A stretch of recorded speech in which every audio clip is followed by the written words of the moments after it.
La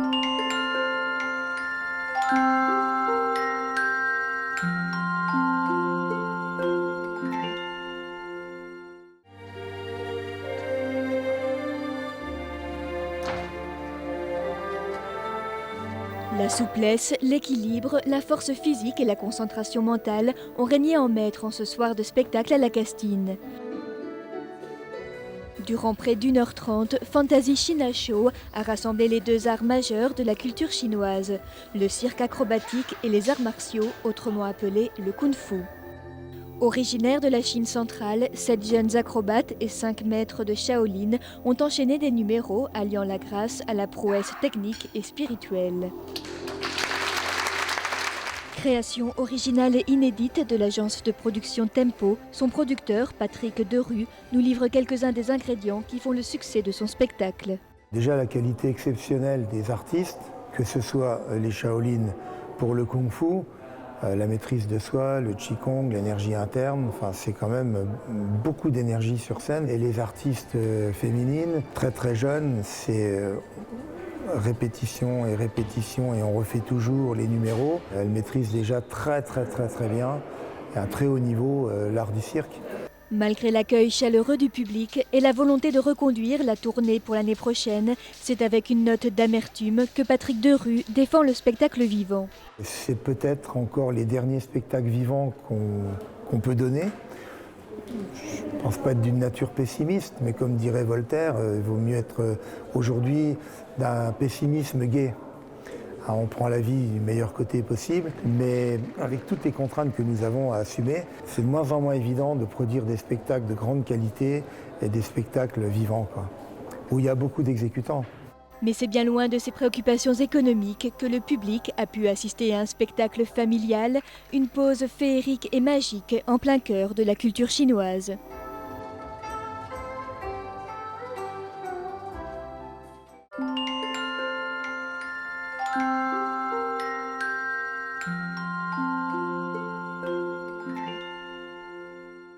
L'église de Reichshofen a accueilli dimanche 6 décembre une bûche géante. Pour la deuxième année, l'ACERN, l'association des commerçants, artisans et industriels de Reichshofen-Névillers, organise l'opération au profit des enfants atteints de maladies lysosomales. Florian, atteint de la maladie, et son père étaient présents ce jour. Donc notre attente, c'est de vendre un maximum de parts de bûches pour récolter donc un maximum de dons qui seront reversés entièrement à l'association Vaincre les maladies lysosomales. Donc les dons aideront à la recherche, pour aider les enfants à aller en vacances, à acheter du matériel. Sur le marché, il y avait Saint-Nicolas, le Père Noël, et côté cuisine, pas moins de 2 pâtissiers, messieurs Trottmann et Krebs, qui se sont partagés la tâche. Alors c'est une préparation qui se fait assez rapidement, qui a duré à peu près 5 à 6 heures pour fabriquer 20 bûches de 50 cm. Et notre collègue, monsieur Trottmann, a fait la même chose de son côté, c'est qu'il nous fait une bûche de 20 mètres de long.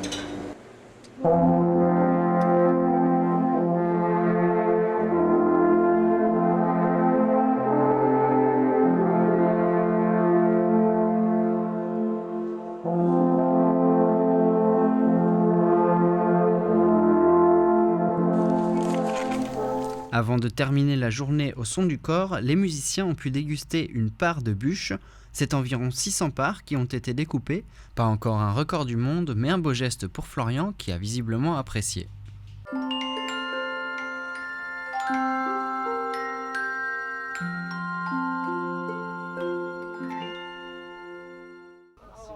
C'est dans les vieilles marmites que l'on fait les meilleures soupes. Là, des marmites, il y en avait de toutes sortes pour la soupe des lions. Une manifestation du Lions Club avec un but particulier qui s'est déroulé sous la neige au marché de Niederbronn-les-Bains.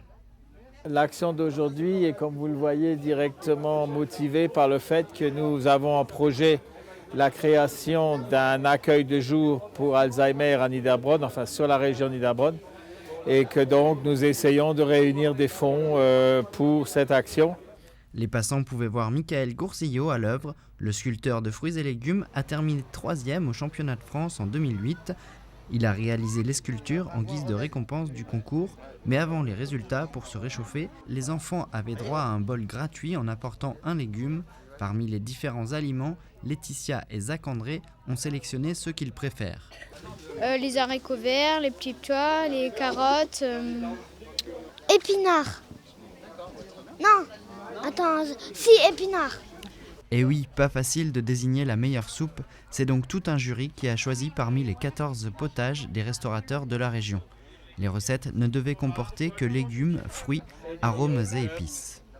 Donc le vainqueur de ce premier Grand Prix de la soupe des Lions, Ida Braun, revient à l'atelier du sommelier. Bravo.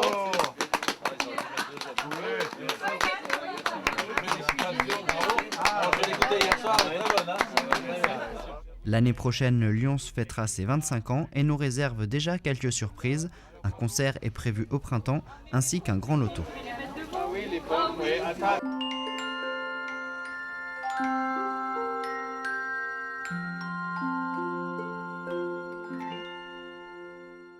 Dans nos villages, en Alsace, on a très souvent des crèches vivantes, de très belles crèches. Cette année-là, le diable, eh oui, Teufel, il existe encore, se dit, moi, je vais saper ça. Je ne veux pas de crèche vivante.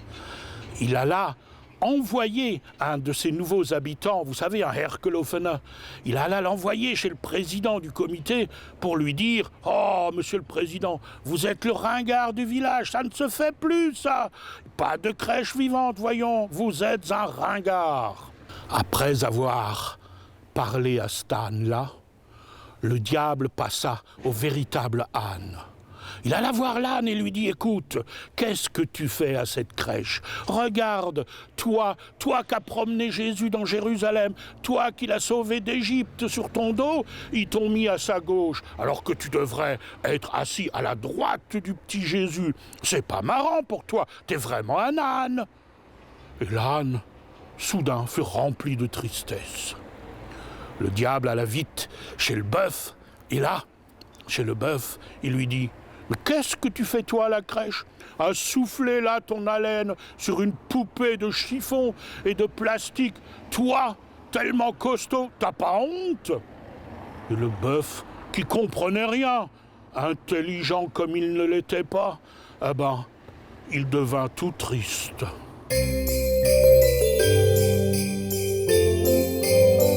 Le diable n'alla pas voir le berger, parce que le berger était un homme trop simple, pas intelligent du tout, mais un homme très bon. Le diable alla tout de suite voir les moutons. Et là, il leur dit « Ah, ah, vous vous croyez aimer du public, vous les moutons? Mais regardez-vous, vous êtes traités comme des pauvres bêtes, idiotes. » Alors il leur raconta l'histoire de Panurge, où un mouton eut peur, sauta dans le vide, et tous les moutons sautèrent derrière lui tellement ils étaient bêtes. Les moutons eurent un moment de révolte et furent malheureux, mais malheureux comme pas possible. Le diable continua son chemin.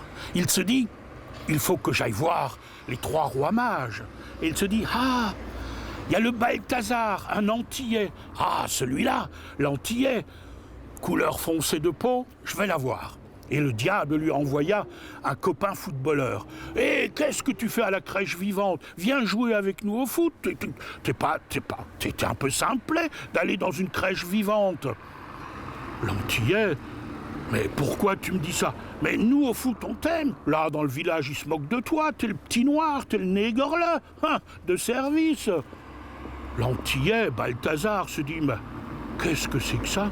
Est-ce que même mes 2 autres compères, là, ils m'aimeraient pas ?» Il en fut triste. Et alors qu'ils étaient toujours ensemble, avant les 3, eh ben, on ne les vit plus ensemble et ils se firent la gueule.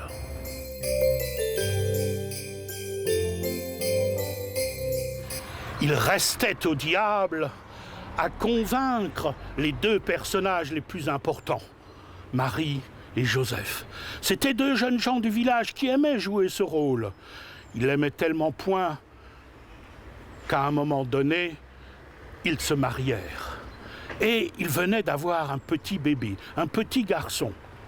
Donc ils cherchaient absolument pour ce jour-là de la crèche vivante à trouver quelqu'un pour garder l'enfant.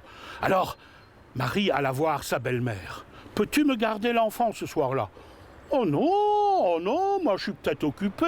Et puis écoute, franchement, à votre âge, maintenant que vous êtes mariés, ça ne se fait plus de jouer à des jeux comme ça.